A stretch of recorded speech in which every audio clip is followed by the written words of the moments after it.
Before YouTube gets mad at me, this is a toy pipe that I bought for a cosplay, and this is a glass of apple juice. Goodness gracious, AI is going to be the death of civilization. Hello folks, welcome to Jack Reviews Musicals. If this is your first time seeing my face on the internet, my name is Jack and I'm a musical theater superfan based in St. Louis, Missouri. This is my YouTube channel where I share my thoughts on all of the musical productions that I go to see in the area. And in this case, the very kind people at North Theatricals invited me personally to be a part of their press junket for their current production of Madam, which is currently playing right now at the Greenfinch Theater and Dive until August 10th of 2025. This right here actually marks the third time that Flying North is producing Madam, an original musical created by Flying North Theatricals artistic director Colin Healy, who wrote the music, lyrics, and book for this show. It was originally commissioned by Bluff City Theater in Hannibal, Missouri in 2019, until it was given a St. Louis mounting in January of 2020, also known as the Before Times. Now, I didn't see either of those productions, so going into this, I had nothing to compare it to, other than Flying North's other original musical that I covered on this channel, Big Machine. Now, this mounting of Madam that Flying North is doing right now has an extensively revised book from Healy. And like Big Machine, both shows address important, relevant pieces of history that are not talked about often. And in the case of Madam, it presents us with St. Louis history, which adds significance to the audiences of this region, especially those who may not have otherwise known about the subject, including myself. The titular Madam is Eliza Haycraft, a real person. She lived in St. Louis during the Civil War. It starts in the year 1870, which is the year that Eliza discovers that she is dying at the age of 51, after essentially drinking herself to death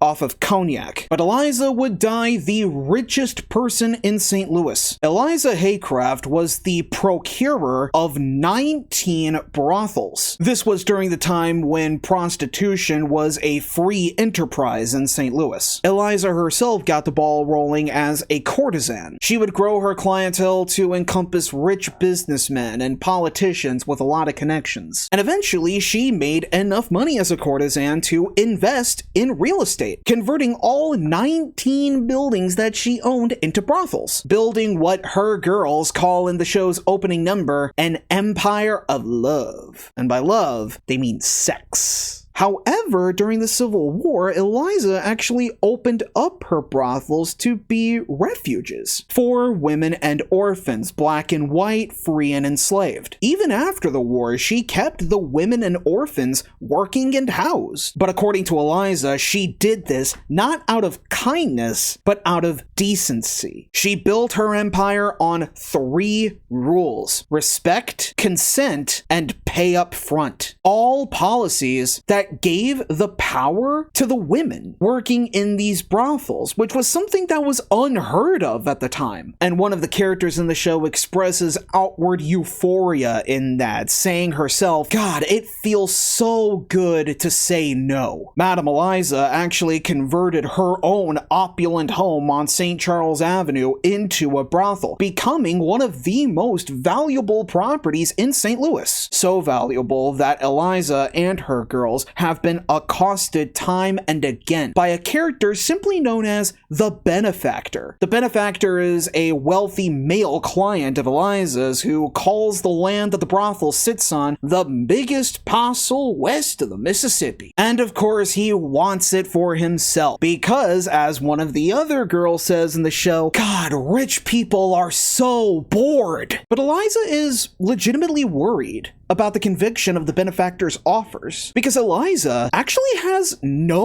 legal grounds to stand on, other than her claims that what she is doing here is a legitimate business. Because the thing you need to know about Eliza Haycraft is that she is illiterate, and always has been. She came from nothing. Like, she rowed to St. Louis on a canoe all the way from Callaway County. And for her business, She relies entirely on an honor system. She doesn't keep a record book of her clients' transactions. She signs all official documents with an X, and she has not written a last will and testament. And because Eliza is an alcoholic, her condition is getting worse and worse. And her morale is getting lowered by her legal battle with Bellefontaine Cemetery, the oldest cemetery in St. Louis, who will not let her be buried there because of her profession. Eliza eventually did win that battle, but her compromise is that her grave is unmarked. But all that changes when a new girl comes a knocking on Madame Eliza's door. Mercy Jones, a homeless actress. Eliza takes in Mercy because all the girls that come up to Madame Eliza are well taken care of, because to her, there are no debts among women. When Mercy finds out that Eliza is dying, she actually offers to help draft a will that can deter the benefactor from buying the house, which is where the plot thickens, because it turns out Mercy is a complete fraud. She's actually the benefactor's younger sister, who was disowned from the family because of her aspirations to be an actress. The benefactor has manipulated Mercy into using her acting to weasel up to Eliza and take advantage of her illiteracy and write the benefactor into the will. Simultaneously, the benefactor is working with the St. Louis City Council to pass the Social Evils Ordinance Act of 1870, which made prostitution officially legal, but heavily regulated, in the same way that banks are, which basically strips the rights of the workers. However, as time goes on, as Mercy spends more time as a resident of the house, Mercy starts to feel more taken care of by Eliza and the girls than her brother or the rest of her family ever did. So now, Mercy has a choice. Either be a part of her brother's life again with, as he puts it,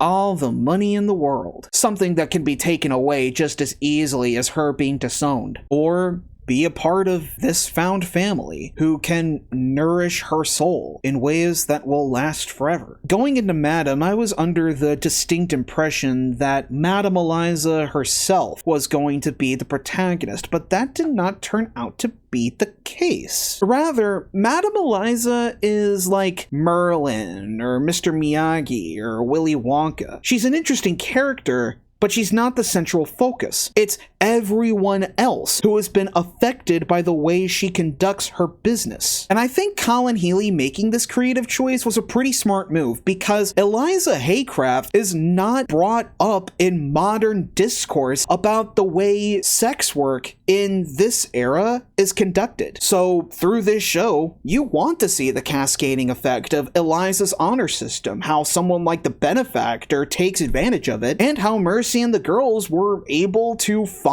meaning in it, really building up Eliza as the influential St. Louis figure that she was. Like, she was the talk of the town in St. Louis's high society. 5,000 people showed up to her funeral, for crying out loud. If you watch my Big Machine review, a big issue that I had with it, as good as the show was the script was kinda cluttered. But in Madame, however, the script is airtight. At least this current iteration is. Again, I don't have the other versions to compare it to, but the through line is consistent, the plot structure is fast-paced with a lot of twists and turns that keep you hooked, and the characters are a tight-knit batch of wonderfully unique creations. The material is front-loaded with a lot of creative social commentary about sex work, about gender roles, about the brazen ugliness of American culture and American capitalism, even twisting the nature of St. Louis's baseball culture. Madame is a show made for St. Louis audiences. And to top it off, the songs are fantastic. The score is a mashup of ragtime and contemporary musical theater sound that does not feel out of place in this very meta theatrical style that the show is written in. It's fast, it's energized, and it's catchy as hell. The lyrical quality of the songs is the highest that I have heard from Colin Healy. They're well constructed, they're well composed,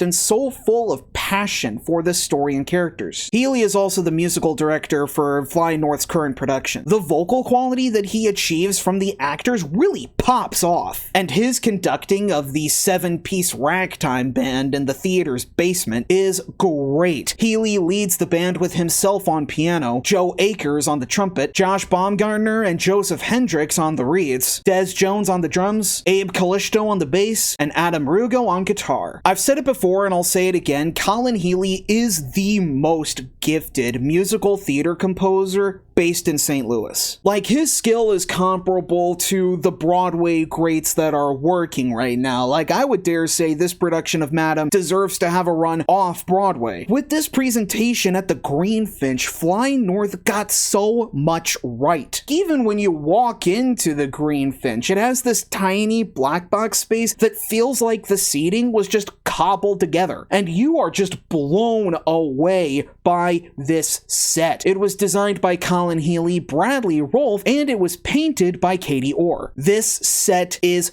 gorgeous. One of the best looking sets that I've seen in a black box space. It fully envelops the width of the Greenfinch with just enough room to portray one of the rooms for the girls. The wallpaper pattern and the colors fit the period to a T. Same thing with the stairs that lead to the upper platform. The floor is painted to look like pristine hardwood that goes all the way up to the entrance. The small room that's off the stage left gives the feel of being cold and full of danger, which is certainly what happens to any character who steps into it. There's framed portraits of the girls' silhouettes with nice floral patterns, the kind of art that was really popular at the time. There are even empty frames that are built into the set that distinguish between locations and are augmented by the excellent lighting design by Bradley Rolfe and projections by Colin Healy. The set is full of period detail, assisted by the intricate, fully realized prop design by Kel Rolfe, complete with an ornate chandelier in the middle of the foyer. I think this production deserves at least a nomination for the St. Louis Theater Circle Award for Best Set Design in a Musical. For the rest of the show, Bradley Rolfe's lights are bright, colorful, and flowing, as are the costumes designed by the show's director, Sam Hayes. Hayes' costumes are full not only of period detail, but with character. And because of how intimate this setting is, you not only see the detail, but you feel the detail. Like, when you see the greasy sheen on the Benefactor suit, you're repulsed by it. You can trace your finger across every individual piece of lace on the girls, and you could practically run your hands through the ruffles on Eliza's dresses. The colors of the costumes are strong too. The Benefactor suit is this sickly olive green. Mercy is mostly in beige to really emphasize how much she is the innocent in the situation. The three girls that serve as the show's Greek chorus are all dressed in various shades of blue. Callista, Madame Eliza's mother hen to her girls, she's dressed in all black, and Eliza's outfitted in only the most opulent of red dresses. Kind of what I'm evoking here, but way more shoddy. There are some other fun costume surprises that I won't spoil, but the attention to detail is awe-inspiring nonetheless. And the same thing could be said for Sam Hayes' staging of the thing. Because of the meta-theatricality and high stakes of the story, Hayes brings forth from this cast, which is mostly female-led by the way, this aggressive performance style that makes every interaction feel like a verbal sparring match. A match between female rage and female joy, even during the slower, tender moments. Every movement feels intentional, no blocking feels wasted, and that aggressive style even translates through the very gruff dance choreography by Katie Bailey, and the sensual intimacy choreography by Rhiannon Sky Creighton. All of it is so seamless, so tight, so coordinated. Whether the actors are raw with anger, they're sensual, they're rough, they're tender, their energy and commitment shines through. Starting with the Madam herself, the actor that the role of Eliza Haycraft was written for, Kimmy Kidd. She reprises her role from that St. Louis production all those years ago. Kid is coming off of the heels of winning the very deserved St. Louis Theater Circle Award for Best Supporting Actress for her performance as Lily in Tesseract's Anastasia, which was actually tied with another actor that I will mention later in the review. The role of Eliza was an ideal follow-up, because Lily and Eliza are very similar characters in terms of their vivaciousness and their wit, but Eliza presents another facet of Kid's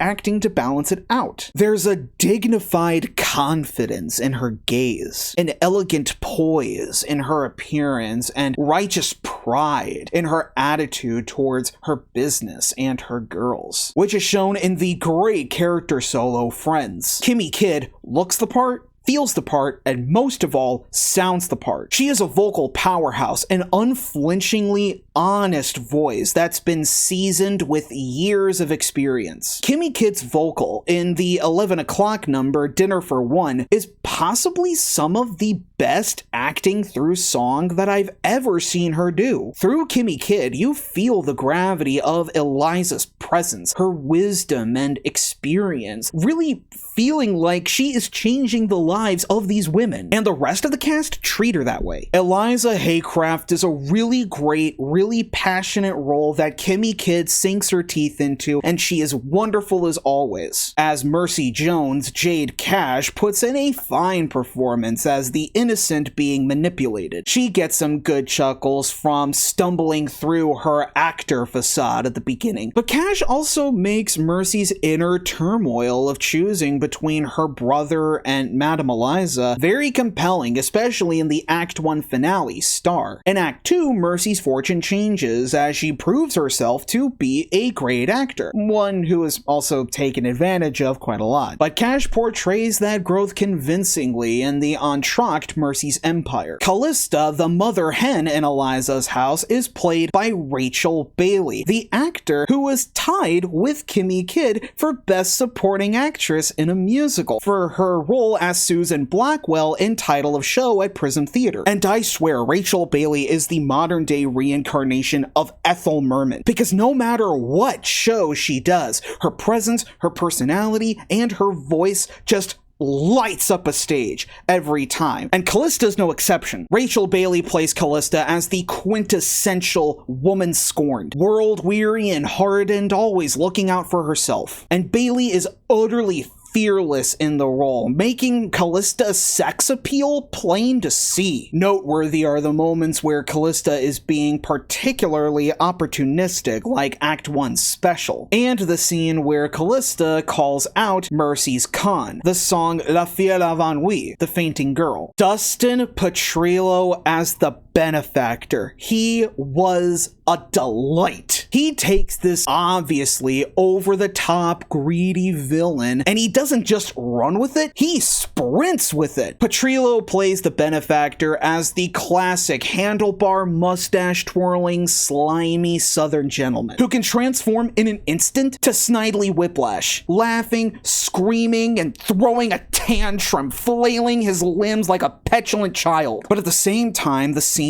where the Benefactor is being manipulating towards Mercy, Madame Eliza, and Callista even, they're legitimately menacing. The moments where he's being dominated by Callista are really, really funny. The way that Petrillo portrays the conniving and scheming in Act 1's All the Money in the World and Act 2's All of This Goes Away was pure cartoon villainy that is so fun to watch. You just love to hate this guy. The cast is rounded out by 3 women who serve as the Greek chorus that introduce us to Madame Eliza's empire. And the standout of these 3, by far, is Adrian Span as Billy, an escaped slave who once disguised herself as a man to fight on the Union side during the war. But after she gains her freedom, she finds another fence, that's the name of a song, where she has to don the persona of a male baseball player to get by. Now, something that Healy does with the Greek chorus that's really cool is having them represent a different aspect of femininity. Billy is the representation of female rage. stage. The strong women who go to extreme measures to fight for their rights. Exemplified in the Act 2 solo, Joy, whose punchline was so out of left field, I will not dare spoil it. And I will say, for Adrian Span's part, her performance of Joy was the standout of the night. Her vocals are strong and belty. Her physicality is exuberant. She makes the song legitimately feel like a gospel church revival. Span's portrayal of Billy's rage against the system was contagious and applause-inducing. Avery Lux is Ripley, the most responsible of the three ladies, playing her with a sharp stature and a pointed voice. Lillian Cooper is Tenny, the anarchist firecracker, sparkling with frenetic energy, possibly coming from her daily breakfast, which consists of tea brewed from ashwagandha, cocaine, and strychnine. It's her sister's recipe, don't you know? Lux and Cooper portray their dynamic together as the classic bickering vaudeville comic duo that actually reveals itself to be something a bit more without giving anything away. Now, as for the three women taken together, their harmonies together are crisp, their personalities are forceful, and their chemistry together is charming as hell. You want to hang out with them, and you genuinely care for them. It was heartwarming to see them during the moments where they are the most empowered, and it's female empowerment presented through a context that is not normally associated with women being in power. And I think that is what makes Madam an important musical to see. I would honestly recommend women of any demographic to check out Madam. I will warn you though, this is not a show for everyone. This is a tight quarters, in your face kind of show, with an emotional intensity that you get up close and personal with. It's a rough around the edges show, but it was written that way, and it deserves an intimate production with powerful performances